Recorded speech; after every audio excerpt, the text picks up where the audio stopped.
Anthony Moyles is with us to look back on the weekend's football. Anthony, how are you getting on? Morning, Owen. How are you doing? Yeah, very well. We might start Good. with that Croke Park event yesterday between Dublin and Donegal. I think we all probably wanted just a couple of games to see if the Dubs are getting back to their best. They got another win at least. What's impressing you most about the direction of them over the last 2 games from Dublin? We've spoken about this. I think they're starting to gel. Obviously, players coming back, which has massively helped. But I think. Look, the addition of a couple of fellas such as McCarthy, he's a massive bonus for them because he gives them options then around the middle. It means you can push Howard into the half forward line. But apart from even the guys coming back, and we know obviously O'Callaghan has to come back, Costello came back in recently, Merchant come back in, Robbie McDade came back in. They've still obviously got a few more to come in, including Paddy Small and O'Callaghan. But I think their level of work rate has increased massively on. So last week, if you watch, if you keep an eye on Dean Rock bust the gut, I don't know how many, 5 or 6 times chasing fellas back to the halfway line and beyond. Dean wouldn't be known for that. Still works very hard, but he's a guy who obviously stays close to goal because that's where he's the most dangerous. But he turned fellas over last week. And even in the game yesterday, added again, and Costello did the same. And I think at around the 62nd or the 63rd minute, he chased a Donegal man back. He got an interception. It went to another Dublin man. I think it went to, I can't remember who it went to, but anyway, they attacked down the bit and it finished with Fenton kicking the score off his left. Stuff that you want to see as a manager and that you're able to take out on a video session and say, that's the kind of stuff we need. That's the kind of stuff that unseen work and how it then, ends up in a score for the team. So, I think they have managed to get that, and they seem to be playing with a bit of a chip on their shoulder now. They seem to be kind of getting stuck in. As I said, really, from an effort point of view and from an intensity point of view, they have upped it massively since the first 2 or 3 league games. Chasing back, chasing lost causes, running with support players, running really. I tell you where there's a big difference. You watch Scully, I think he must have got a massive kick up the rear end because the first couple of games I felt that he was very passive, kind of quarterbacking the game, but not really doing anything majorly positive, going quite lateral when he got the ball, slowing things down a bit. But the difference in him in the last 2 weeks has been immense. Every single time he gets the ball, he injects pace. Every single time he goes at a player, he draws men in. If you watch his goal, watch where he starts on the goal yesterday. He's essentially, way behind midfield, and Owen Gallagher is marking him, loses him completely as the 2 of them drift in, and he just continues his run. He actually gives the initial pass and then follows it in and gets on the end of it.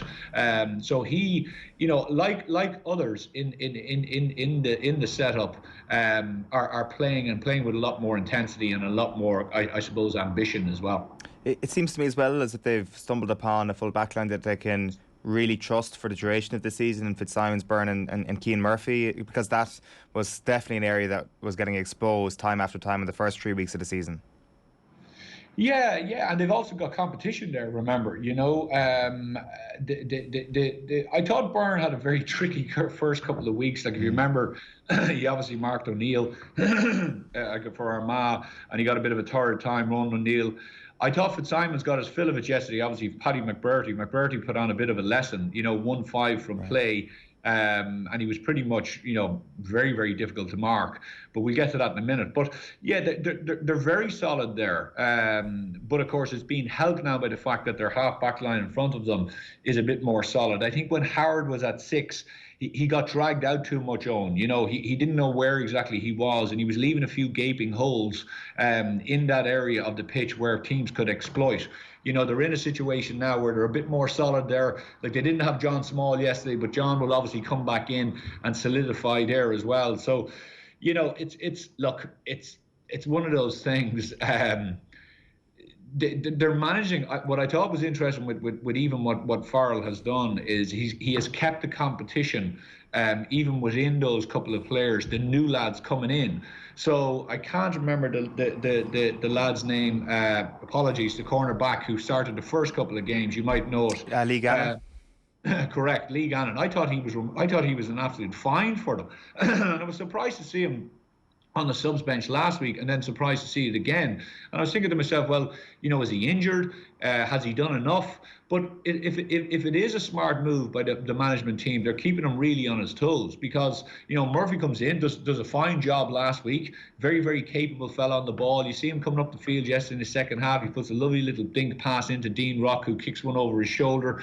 A sticky kind of tight cornerback, nothing too flash, just doing his job, and obviously getting plenty of experience there. So they're all of a sudden starting to blood new guys and fellas who you would say, these guys can get a championship start.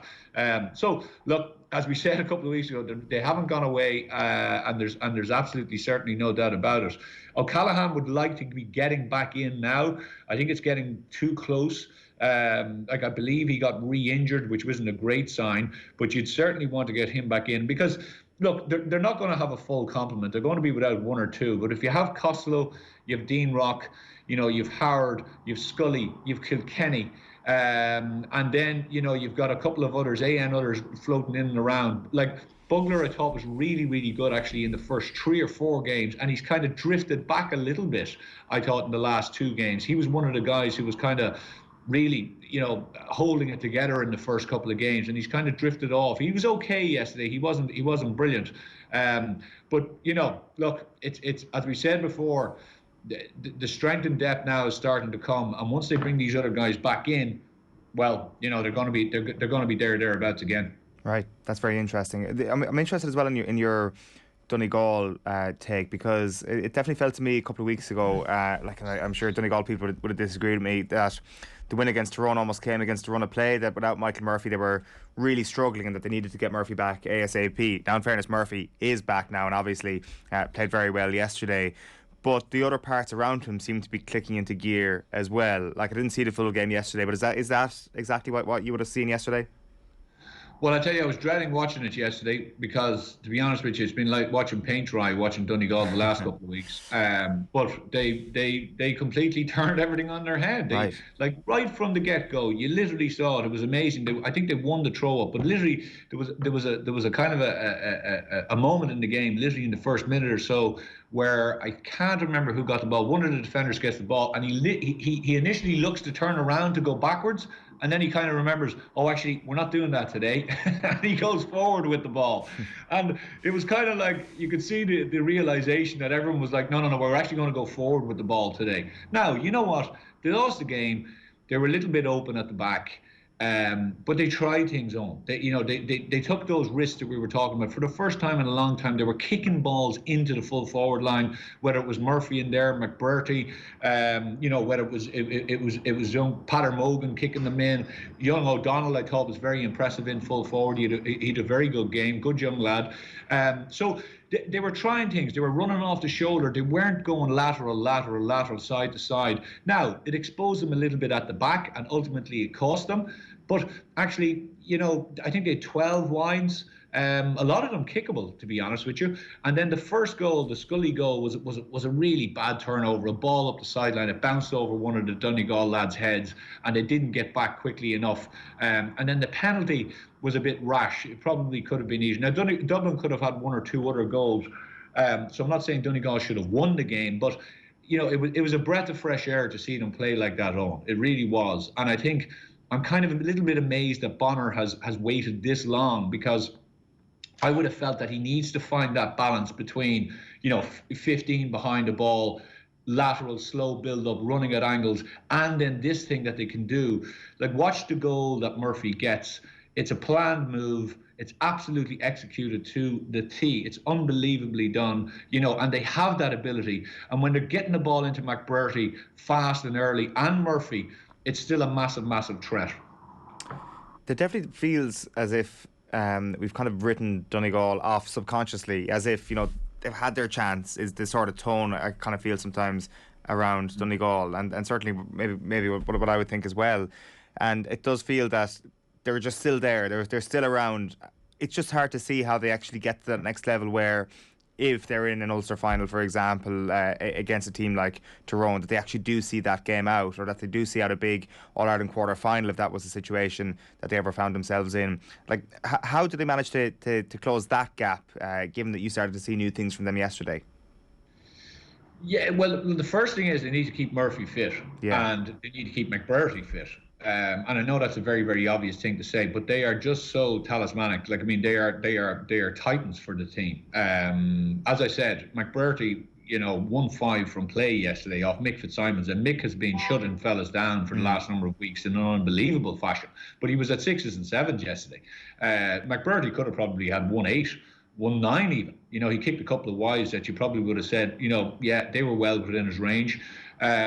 Murphy is, again, he can float around. He's out there as a midfield option, but he's also out there as a kind of a third midfielder, whereby Dublin were going long a lot. Michael Shield was in goal yesterday, and he's a very, very good goalkeeper.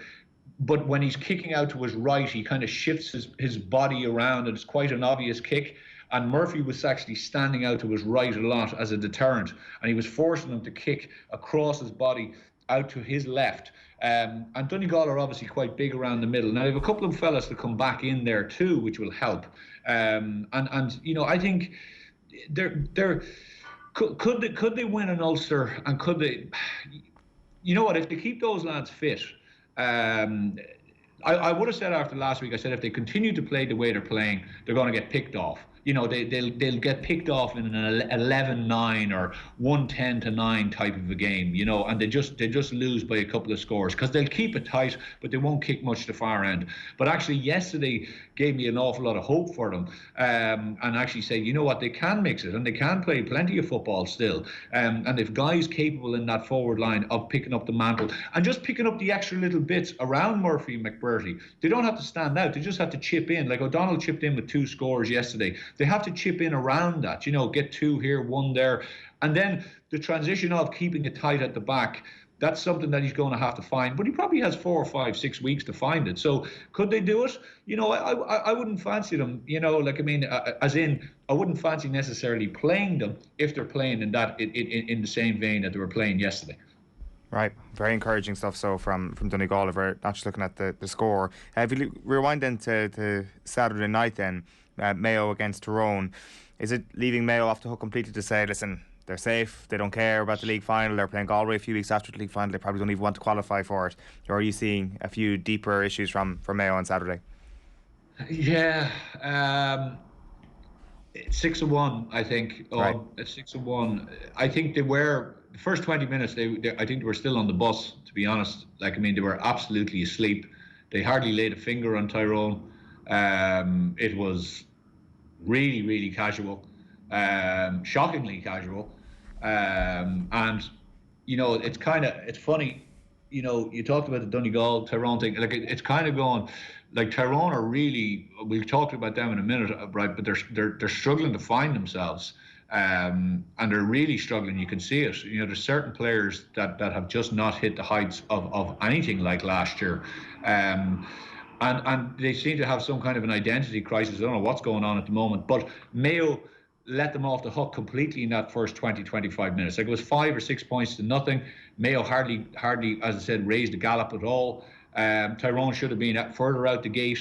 And then it was kind of like Mayo got a little bit annoyed. Tyrone hit them a couple of times, and there was a few little, kind of off the ball incidents going on. And Mayo kind of said, you know what, actually, let's kind of kick it off here. And next thing, then they started to kind of wind it down. They started to get that power running game coming from midfield with Ruan and Jordan. They started to get the half-backs into it. Keegan started coming up the field a bit more. But my major worry, and this has been there for a long time, is their forward prowess and the ability that they have up front. They're still very reliant on that running power from midfield. Their backs getting on the ball, clipping over a few scores. Ruan especially, very, very reliant on him getting up the field and punching holes and either scoring himself or laying the ball off for a forward to kick on a handy point. But, O'Donoghue is well capable, and I was saying last week I was mightily impressed with him winning his own ball, taking on his man and kicking scores. He didn't do it as much on Saturday, but he was still probably one of the only major threats. Jason Doherty was very quiet, was well marshalled.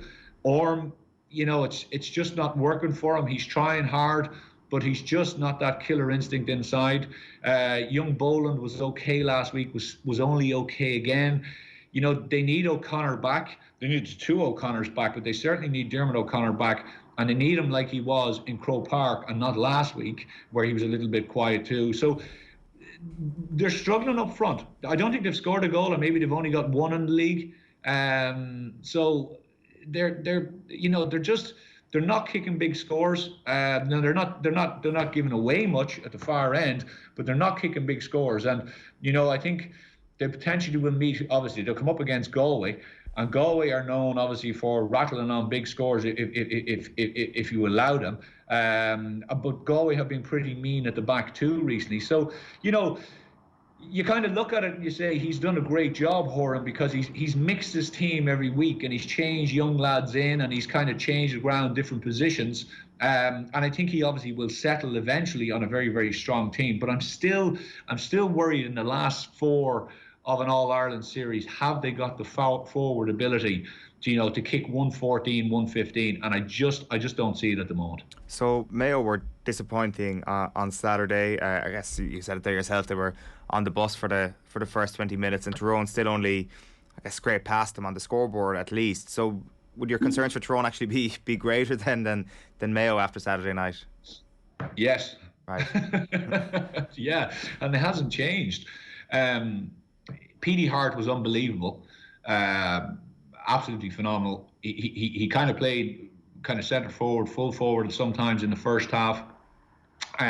One ball, kick scores, brought men into it, really led the line well. They had a strong breeze. Myler chipped in with a few nice scores. Canavan again was a threat. McShane, I thought, was quiet. McKernan has gone, unfortunately, way back. I don't know if the player of the year is weighing around his neck, but it was just like, the McGeary guy just doesn't seem to. Sorry? McGeary, sorry. Yeah, I just it's just not happening, and he's trying hard, but it's just not happening. And the more he tries, it's kind of like it's slipping away from me. He's taking a couple of shots off the outside of his right, and it just skewed up in the air. But for me, they seem like a team that are, I don't know, it's not tiredness on. I don't know what it is. It's hard to put my finger on it. They're trying, you can see them, but it's just not necessarily clicking for them. Post that first 20 minutes, Mayo won the game essentially, and if Mayo had anything about them in the first 20 minutes, you would have said actually they could probably take this, because Tyrone were lackluster in the second half. I just don't think they're being as adventurous as they were. They are quite, they like to contain the game, they like to control the game. But again, as we alluded to last week, I think the era of that is kind of slowly kind of moving on.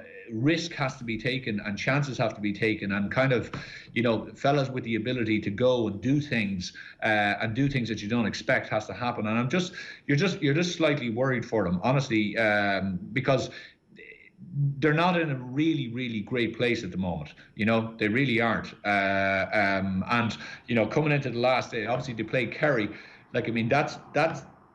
That's not a great time to be meeting Kerry, to be honest with you, especially if Kerry decide to go full hog. Now they may not, right? Kerry might decide we'll rest about 3 or 4 players, and that may play into Tyrone's hand. But if Kerry decided, we want to set a marker down here, unlike Mayo, well then, Tyrone could be in bad old shape coming into that Ulster Championship.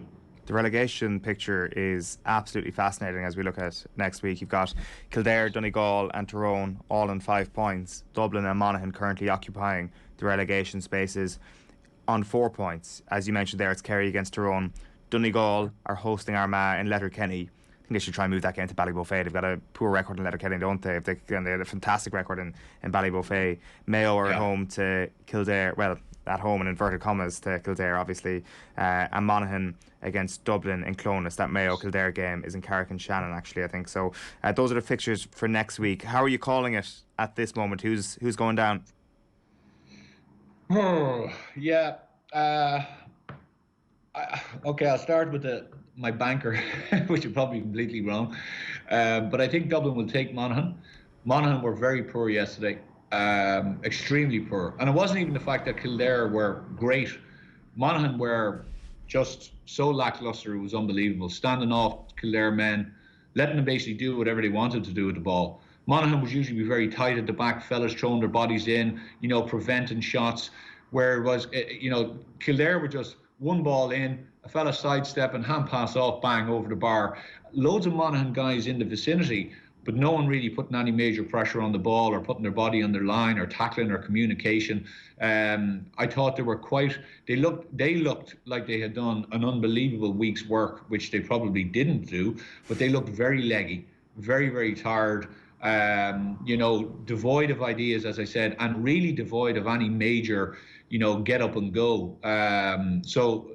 That's a big score. 24 points is a big score to concede. Like that's a hammering.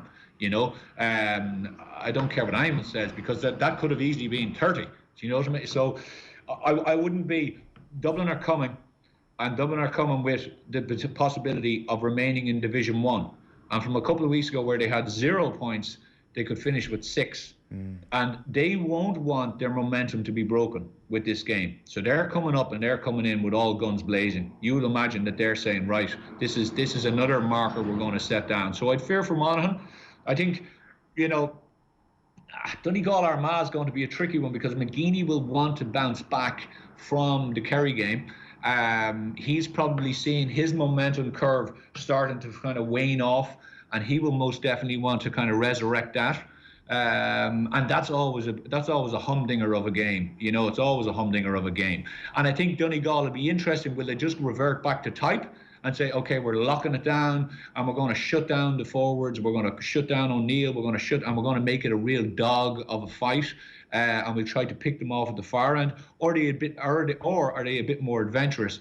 I think they need to be adventurous, because the one area for Armagh that I worry about is their full back line, and is actually ball in, especially high ball in. So I wouldn't be surprised if Murphy gets in full forward a lot against Armagh, and they try to put those diagonal balls into him and McBurty. So that's going to be a fascinating game. If, as I said, we're kind of bigging up Donegal a bit, but I wouldn't be surprised if they revert back to type. I'd worry for them. If they can marry it, I think they'll be okay. So, you're back to Mayo Kildare, and Jesus, Kildare for me look like a team who are playing with a smile on their face. There seems to be a brilliant atmosphere around Kildare, around Newbridge. You see what Glenn Ryan is doing and the rest of the management team.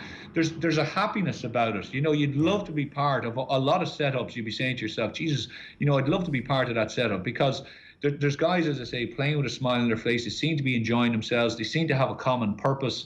The management team have them going in the right areas, and they're believing in themselves on. And I tell you, they're they've been thereabouts through the whole league. They've really represented themselves well. And will Mayo decide, you know what, we might play 3 or 4 new lads again, and we'll just we'll taper it off a little bit coming into the Galway game? Will they take their chances that they end up in a league final anyway? Will they be really that annoyed if they don't make the league final? I don't think he will be. I think Horan has an idea of where he wants to go, and he knows Galway are sitting there waiting in the wings, and he knows he wants to get ready for that one. So what have I answered? Probably nothing. I think Monaghan get relegated, but I couldn't pin on the second one. I really couldn't. Yeah. The real plus for Kildare as well is that the magnitude of their win yesterday means they're the only team in the bottom 5 who have a positive scoring difference. So if there's more than 2 teams tied, obviously it'll come down to that, which is a very live possibility. It's going to be a great day's football, that is certainly for sure. Monaghan and A another is what we're concluding this morning. Yes. Go down to Division 2 next year. Anthony Moyles, great stuff as ever. Thanks a million. No bother, Owen. Talk to you soon. Cheers. Anthony Moyles there looking back on yesterday's football action.